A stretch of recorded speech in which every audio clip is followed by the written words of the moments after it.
What's up, guys? Welcome back to the channel. Boozer here. Thanks for stopping by. In today's video, we are on the test server here, so we want to thank PlayerM for allowing us access. And today's video, we are going to be testing one of the brand new champions that was released with the Fabian update most recently. It's going to be Kawn the Branchbreaker. So Kawn the Branchbreaker from the Orcs faction is a void legendary defense-based champion. The reason why we want to showcase this guy today is because we do have a guaranteed Deck of Fate for Kawn the Branchbreaker coming up tomorrow. And we want to know if this guy is actually going to be worth the shards, whether it's shards or dungeon diving or soulstone. So those are the three conditions in the Deck of Fate that's happening tomorrow. Whether he's actually worth all these resources to pick him up, right? So let's have a play test for him. There's not too much info on him. We don't even have multiplier info as of upload time on this video. But here's Kawn the Branchbreaker. He's got decent base stats overall. He's got the boosted crit damage. He is a defense-based damage dealer. He's got an A1 here with the block revive, which is really, really nice. That's probably the biggest selling point of his A1. 20% damage from books. I think he requires 9 total books here from all his skills. Yes, only 9 total books, which is pretty decent. His A2 is the AoE, big smack hit here. Has a chance to ignore, has ignore defense built into this kit, but it is conditional based on the difference between his max HP and any shields on the enemy. So if the enemy has no shields, this potentially does not ignore any defense, which is a little bit interesting. So he's more of a shield breaking champion, I guess, or his damage will go up if they have shields. It also has a secondary condition here. It will destroy max HP based on damage dealt, will ignore shield buffs. Kind of interesting. Like, he should basically, like, in my opinion, he should just straight up ignore shield buffs and then just give him increased ignore defense if the enemy has shields. Like, why not? Like Narcissus does a double hit if they have shields. Like, might as well just give this guy, like, some ignore defense, right? Narcissus does like 2 hits.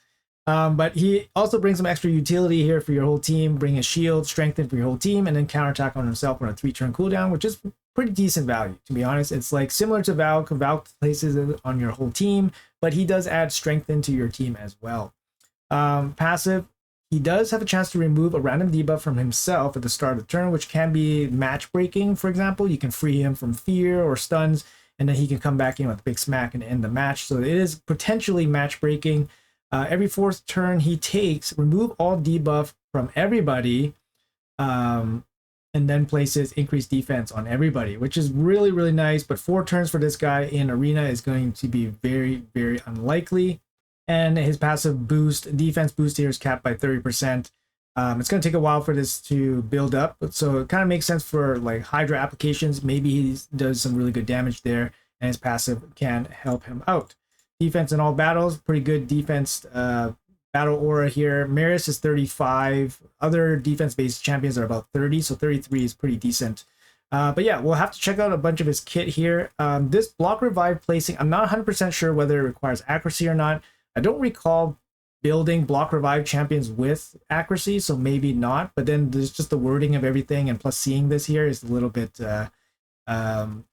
misleading, at least for myself. So we'll try the accuracy check on him and see if it actually works or not. But yeah, we'll do some damage tests with and without shields, and against some other defense-based damage dealers.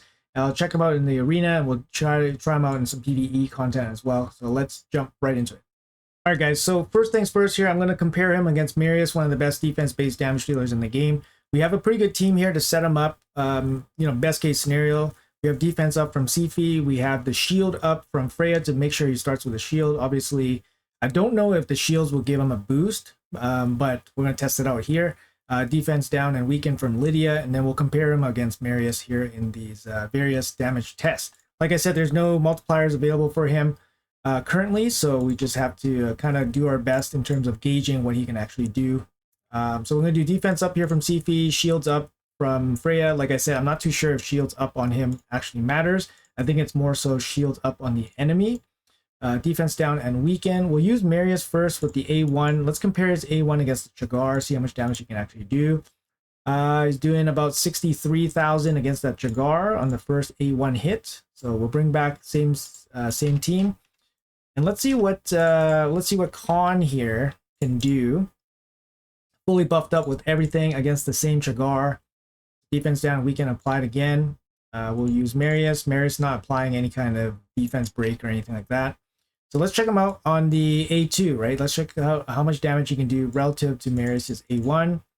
And we'll slow it down for the cameras. And big smack here. I'm not too sure how much it did. 145, about 200k. Did crack out some of these waves. I mean, that's actually not too bad, to be honest. Like, for an AoE smack, to actually bring down some of these champions is actually a pretty big deal. So not too bad here. And I think you guys maybe will be impressed if you guys had a look at maybe the gear that's on him relative to the Marius, I guess. Let's try that again, this time with the A1. And this time, same kind of situation, fully buffed up and all that stuff. So let's try this with the A1. See what he can do with the A1 against the same Chagar. Slow it down for cameras. And big smack, 135k on the A1. Not a bad hit, actually. Let's try that again. This time, removing the shields from the equation here. So defense up again. Removing the shields from the equation. We'll just do defense up or whatever. Defense break and weaken. Marius just doing his thing. And here comes the shields. No shields. Lack of shields. Does it make a big difference here with the A2? Slow it down for the cameras. And does it? It seemed like it was kind of... Try that again. Sorry. Replay it again.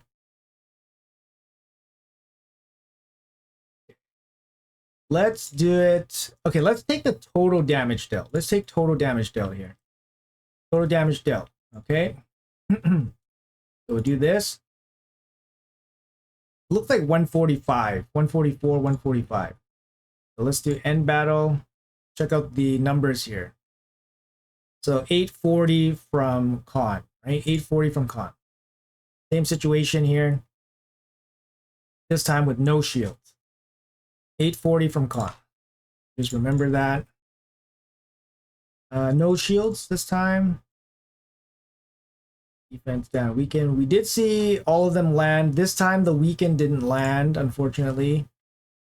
Okay, this time no shields on... We probably have to do this again. We have to make sure that all the defense down and weaken lands from Lydia.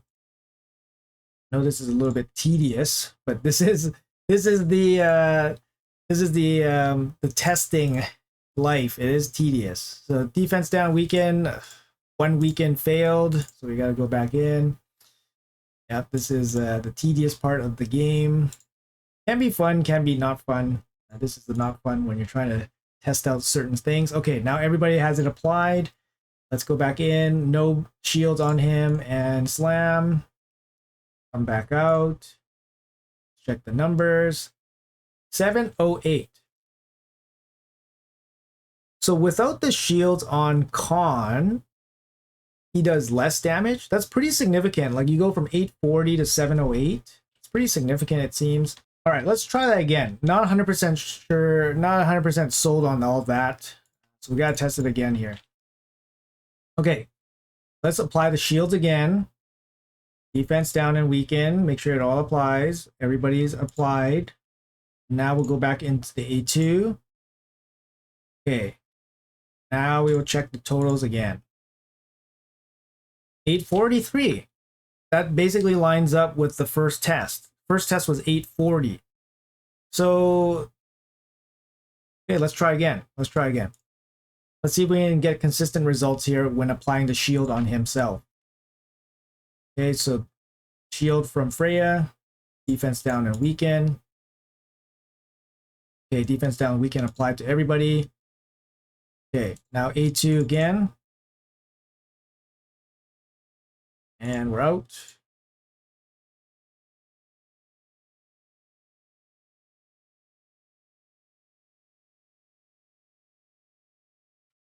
And 890k. So kind of in line, right? So let's try it again, this time without Freya's shield boosting.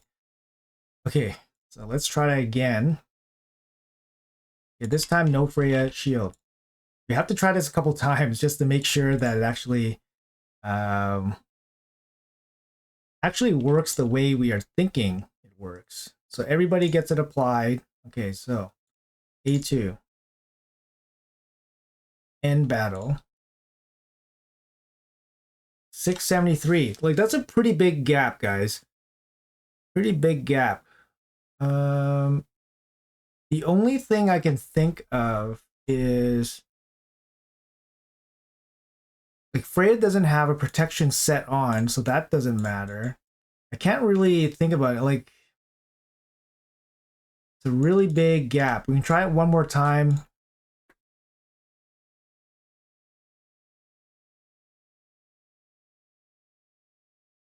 Okay, no shields from Freya. Defense down and weaken. It's applied across the board, so that's all good. Okay, A2 again. And the fight. Guys, something's going on. So when Freya applies the shields on Kawn, he's doing significantly more damage. So I'm trying to decipher his kit here. So I can't see how this ability gets stronger if he has shields on himself. Between this champion's max HP and any shields on them, it's very confusing. But right now, at least based on these tests, it looks like his damage will be increased if he has shields on himself. So at least we know that. So anyways, guys, I'm going to show you guys the build on him real quick here. And you guys can make your own conclusion. 7k defense, 260 speed, 267 crit damage with very low accuracy. I just checked his block revive does not require accuracy, so that's something good to know. He has no blessing on him. He is fully booked. Masteries here, I took Helm Smasher, and then I took the 2 counterattacks for his A1. Whirlwind of Death just for some extra speed.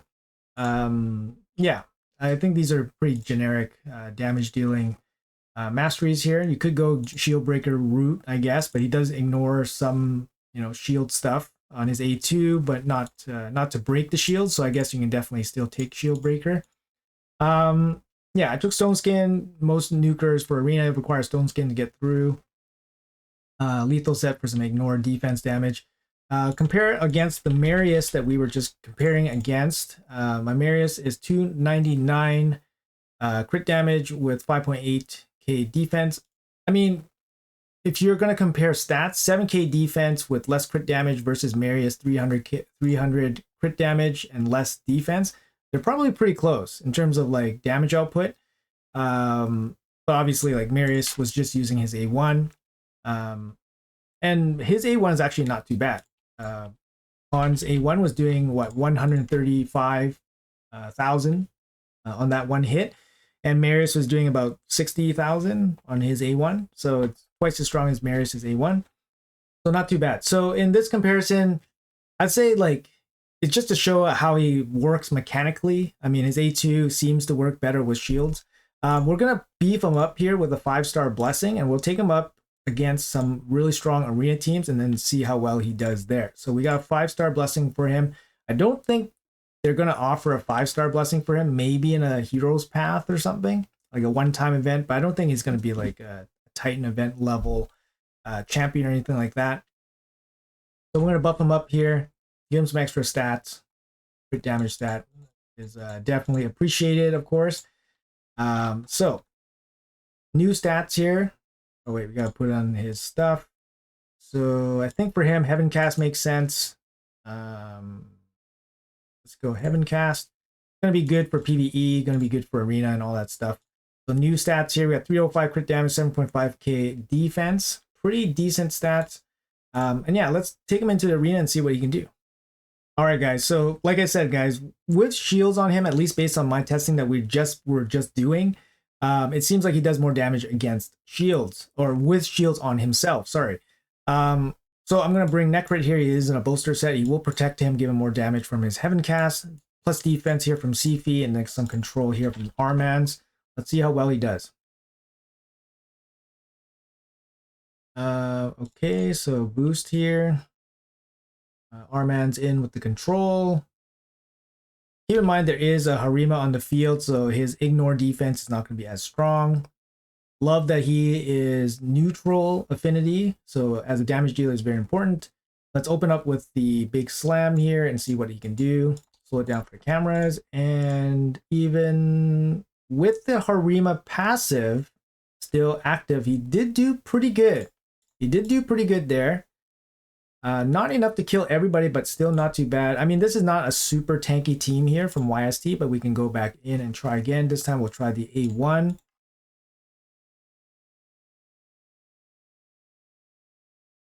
So we'll do that. Control. Keep. Okay, this time we'll try the A1. Let's try the A1 Timber Maker against... let's use it against the sheep. I don't know what happened. It automatically went there. All right, let's try that again. That was a little bit weird. I think something weird going on with my macro just sent it off into its own thing. All right, I wanted to test his A1. I mean, okay, let's test out his A1 here against the Harima. Slow it down for the cameras. We have shields, we have defense up. 40k. 40k against the Harima. Not too sure about that. I mean, I don't expect this A1 to one-shot a Harima on the field, but you know, he is fully, you know, he's pretty buffed up. He was pretty buffed up. He has a 5-star blessing on him. He's not able to one-shot that Harima. Okay, let's try this. Try this team here.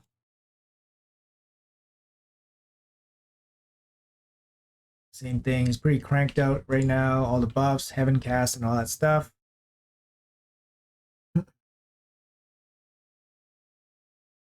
Okay, let's try his A1. Let's see where his A1. Can we kill this Marius? Let's see if we can one-shot this Marius.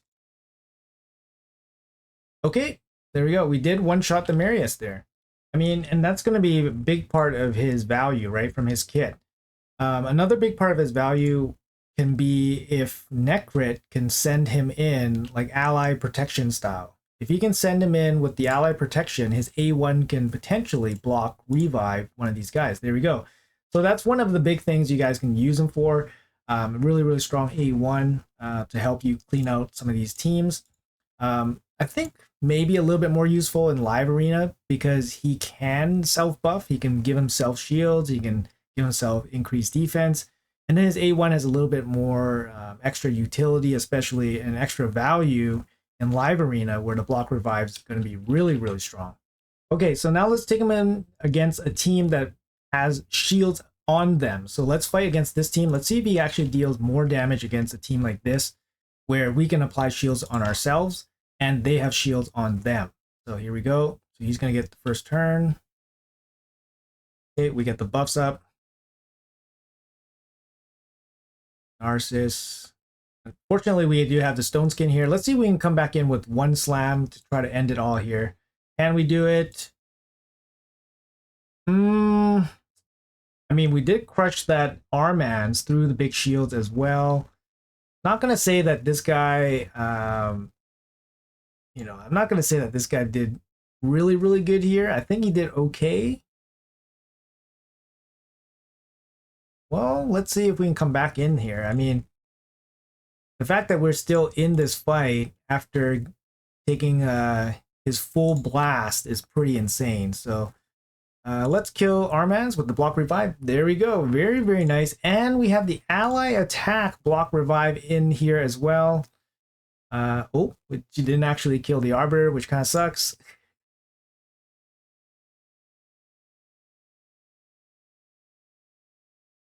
All right. Do we get back to it? Don't think we're going to be able to kill. Oh, we didn't have defense up anymore. Yeah, that's a bit of a pain. Let's see if we can kill this guy. There we go. Block revive. Got the shields up here.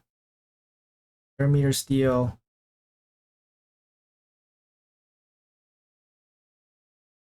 Oh, I forgot about Narcissus' passive. He doesn't take... Actually, does he take damage from ally attacks? Only counter attacks, right? I forget his passive. Okay, shoot this guy down. Okay, we can place increased defense counterattack on ourselves. Try to get the ally attack back on.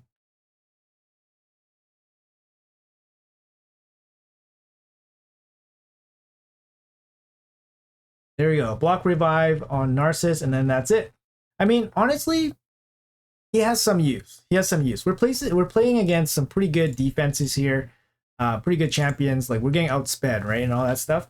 You know, Jackano's team is not, you know, an easy team by any stretch. Lastly, we're going to try him out in some PvE content here with the Hydra boss. I'm just going to jump in here real quick. We're going to compare him against the Marius that we compared him to earlier. And then we'll see how he does. I'm not expecting him to do insanely well or anything like that, but maybe he can actually pitch in with some additional, you know, additional help, right? Let's see here. So we're not going to play this too seriously, but let's see what we can do here. So that one. Okay, not a bad slam there, to be honest, but have a quick look. Quixwell doing his part, doing really good, tanking it all, and okay, so got the weekend out finally. I think my Ostrich might not have any gear on, which kind of sucks.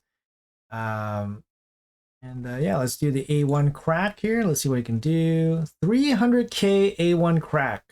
I think that's pretty good. I think that's pretty good, actually.